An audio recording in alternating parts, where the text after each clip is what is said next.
Hello and welcome to Teleislas News with the most relevant and important information of the day.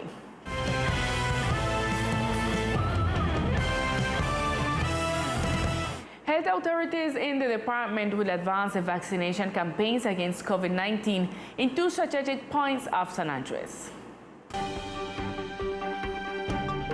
The days of application of the vaccine against COVID-19 called Vaccination will be carried out to accelerate the immunization process. Los invito para el gran vacunatón que estaremos desarrollando. I invite you to the big vaccination day that we will be developing in San Andres Island on Tuesday, September 14th and Wednesday, September 15th from 8 in the morning until 9 in the evening. It will be a continuous work day. The stipulated place will be the Morgan Canyon. It is important to remember that in order to be properly protected, it is necessary to receive 2 doses of the vaccine against COVID-19. In this sense, the COVID vaccination coordinator confirmed that both doses will be applied. Los invito a que por favor se acerquen. I invite you to please come out and get your first or second dose of either AstraZeneca or Sinovac vaccine. In addition to the Morgan Canyon, the vaccination campaign will also be held on the same dates in the tents located at the departmental hospital.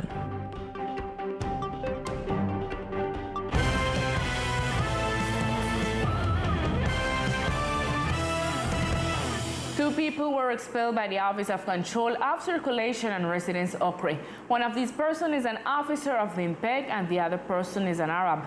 In the latter case, the entity discovers that there could be irregularities in the process that have been previously conducted. Among the people who were found in an irregular situation is an IMPEC official of whom the director of the occre referred to. To that extent, I can allude to Ms. Maria Isabel Almeida Celis, who was an IMPEC official who was temporarily in the position of director in charge due to the temporary absence of the director, I believe due to vacations, which generated some kind of alert from some people. We attended to a complaint that within the IMPEC there were situations of modifications taking place within the facilities and that apparently there were people in irregular situations. According to Madarriaga, what happened was that he asked to accompany them so that they could personally notify them of the denial of their request.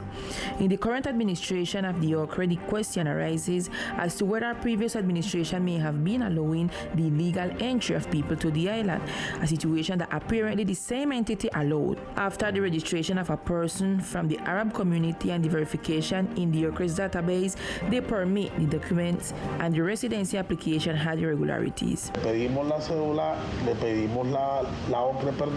We asked him for the occre. We checked the occre and we were struck by some particular things about the occre. First, he had a photocopied and laminated occre. Once we arrived at the entity, we were surprised to find out that this person did have a valid occre document, but the content of the occre document was contradictory in relation to the right he could have. According to Madarriaga, the person had an occre card with definitive residency, but in general it should be a temporary. Also, anomalies in his document was found. When we reviewed the contents of the card, we found that the folder and the files had many anomalies. The people who appeared as references appeared corrected with liquid paper, and in fact almost the entire file had anomalies. This leads the entity to believe that in the offices of the occre there are or were people carrying out irregular processes, since that verification will begin with personnel of the entity. The departmental government presented the designs of houses and their construction materials to the beneficiaries of a relocation project for families who lost their homes after the passage of hurricanes ETA and IOTA. It's not just the houses, it's a complete housing project that includes spaces such as a sports field, a shop, a park, and space for walking. They are houses that can be expanded over time. Additional modules can be obtained to make another room. For example, they have all the anti-seismic and hurricane protection. This is how the Secretary of Planning, Angelica Hernandez, described the benefit to which 16 families who suffered the complete loss of their homes after the passage of Hurricane ETA and IOTA will have access. The new houses will be donated by Ecopetrol to people who are registered in the damage evaluation EDAN. This is a very nice housing project made with plastic wood. everything will be donated by the company. The lot will be provided by the government in Four Corners. Let's say that they are going to be beneficiaries of Sound Bay and the Blowing Hole, and they are going to be in their own sector so they won't feel that they were taken out of their environment. In this regard, Hernandez explained why the new houses will not be built on the lots where those affected by the hurricanes reside, and explaining why they will be relocated. They have to be relocated because the government cannot make any intervention in the place where they are, because they are high-risk areas that are going to be affected by hurricanes or any other climatic issue. According to the official, the housing units are expected to be delivered within the 6 months. And in our department, a workshop got started for different professionals to learn about gardening and coral. This workshop aims to learn different restoration techniques based on the clay structures, which will help in the reforestation of corals in our islands. From September 10th to the 20th, we are conducting the workshop Living Coastlines, which is a coral restoration workshop on a large scale. With this, we seek to train different professionals in coral gardening for restoration purposes, but with a very specific component, and that is to experience an artificial structure as a habitat creator that allows the addition of new habitat and in turn protects the coast from erosion. This is an exercise that has been done by a Swiss organization and Corales de Paz, with the support of the Ministry of Environment and the Carolina Environmental Corporation, International Conservation, and the Navy. We have all joined together to make this workshop the first exercise so that in Colombia we can evaluate these artificial structures and assist in the processes of natural recovery of the reef and coasts. During this workshop, different structures will be assembled that will allow baby corals to grow and become part of the marine ecosystem. A strong blow to the criminal gangs that traffic in narcotics was given over the weekend after authorities identified and confiscated several packages of drugs. At the Gustavo Rojas Pinilla International Airport, the National Police captured 5 women and 1 man who were trying to bring in more than 7,000 grams of drugs. More than 3,000 grams of cocaine hydrochloride and more than 4,000 grams of marijuana were confiscated. Almost 7,000 grams of narcotics, according to the work being done by anti-narcotics personnel and the staff that is appointed to the airport police station. The Ghost Group of the police confiscated 34 bags of marijuana in a popular section of the department. We have confiscated more than 44 bags of marijuana. We have captured 1 person who was in charge of selling this drug. It was marijuana ready for sale. So we also have these results affecting micro-trafficking in San Andres. The National Police indicated that the anti-narcotics personnel has a new X-ray and body scan equipment donated by the Civil Aeronautics, which will improve the drugs detection process in San Andres. Notable neglect in the application of biosecurity protocols, such as the use of face masks or social distancing, has been evidenced on the island during the last few months, a situation that worries health authorities in view of the possible arrival of the 4th wave of contagions. The Ministry of Health and Social Protection announced the 4th wave of COVID-19 infections that will begin in the country next October. The results have already been released by the National Health Institute. The real and evident possibility of a 4th peak surely in the month of October. So the invitation here is to protect ourselves and take care of ourselves. After the 2nd day of mass vaccination in the department, the islanders have lowered their guard in terms of biosecurity protocol, according to the perception of citizens and the local administration.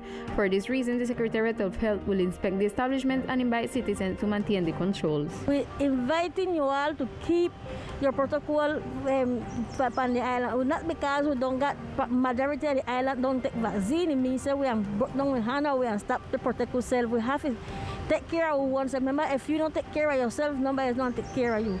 So the idea that we go around by all the enterprise, them, all the churches, them, the school, them, in every discotheque, bar, everywhere we go around the revised protocol. So we got to know, we keep on protocols al dia that one time we get, we not find no surprise. Although we get 8 days plus so we can get all document al dia.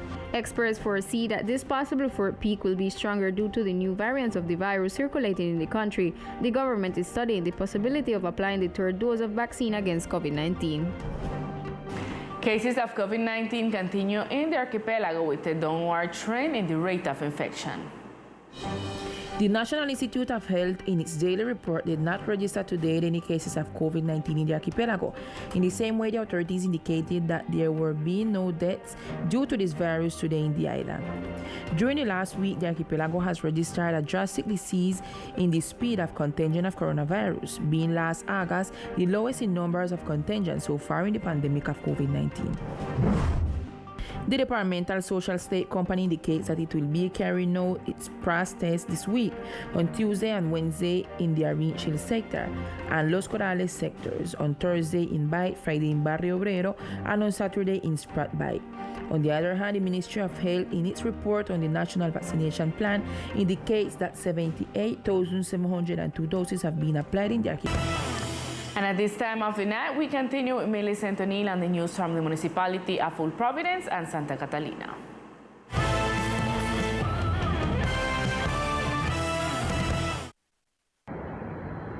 Good evening to all our viewers. I greet you from Providence and Catalina with the most relevant news.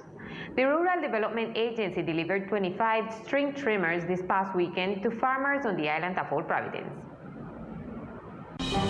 A first delivery of brush cutters was carried out during a recent visit by the Rural Development Agency, ADR, as part of a PIDAR project that is being carried out with the Providence Food Producers Association. The Farmers Associated presented the project to the agency. With the passage of the hurricane, we were asked to increase our associates to reformulate a project that would involve all the farmers and food producers in the islands. This project was approved and an early delivery is being made. 25 brush cutters, product of an international donation that we are delivering for these projects so that they can continue to develop according to how we have developed and structured it.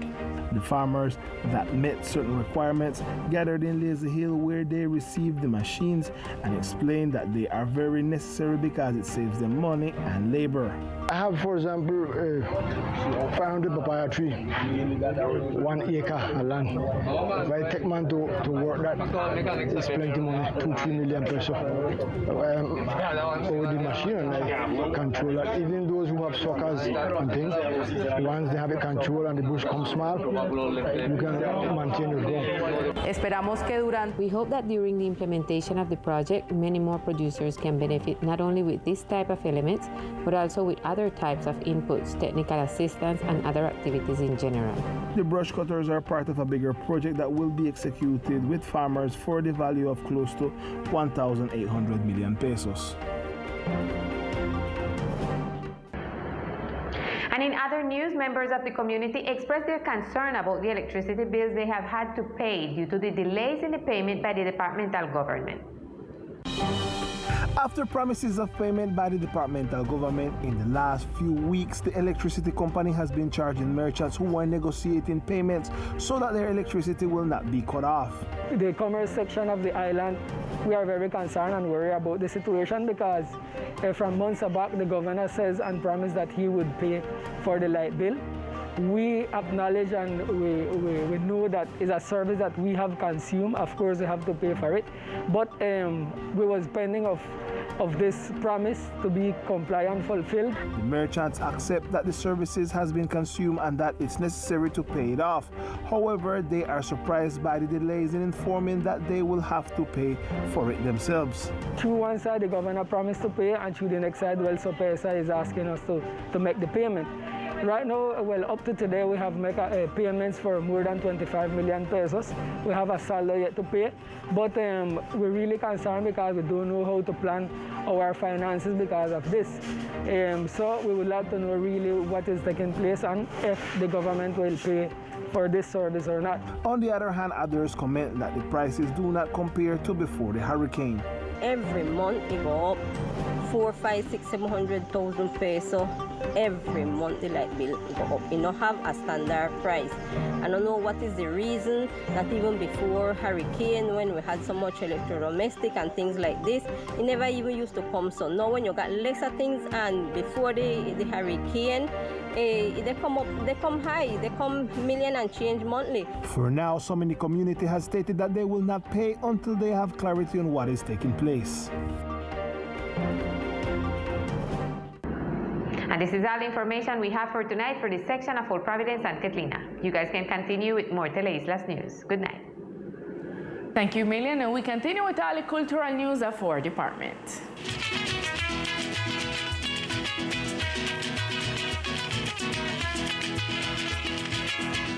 During the course of this month, the Secretary of Culture plans to carry out celebration of Cultural Heritage Month with various activities. During the month of September, San Andres joined the celebration of the Cultural Heritage Month promoted by the Ministry of Culture among entities of the cultural sector of the national order. In this regard, the Secretary of Culture, Showard Stevenson, explained the central thematic axis of the celebration and this annual event in the archipelago. Just want to somehow keep the promote what is our patrimony, even material and immaterial, in the sense that, like, well, every single thing that is tangible and intangible and not tangible, not we can talk, but it's far part of our culture. In this case, the different structure that we have from our architectonic cultural structure of the island, such as, well, Fort in Providence and the Immaculada, and also, well, the First Baptist Church from here. Various activities will be carried out in the framework of this important celebration, which seeks the social appropriation of heritage for the safeguarding and re-signification of the collective memory. We want somehow to promote and make people know that our cultural structure is like this type, because somehow nationally then declare, well, in the different parts of the country, the structure. So we have to exalt ours. So in this week, in this month of the celebration of the cultural patrimony, we just want to make people know and love what is our identity, because the building then represent also our identity. And the rhythm, flavor, and culture of Providence stole the show and captivate the attendees of Bogota Music Market. From Providence, KIWANGA band brought the best of the sound voices, tangent rhythms, folklore, and flavor of the island to the Bogota Music Market, where their presence was the subject of a positive comment. Bogota Music Market 2021 for the KIWANGA band was a blessing. We had a great time.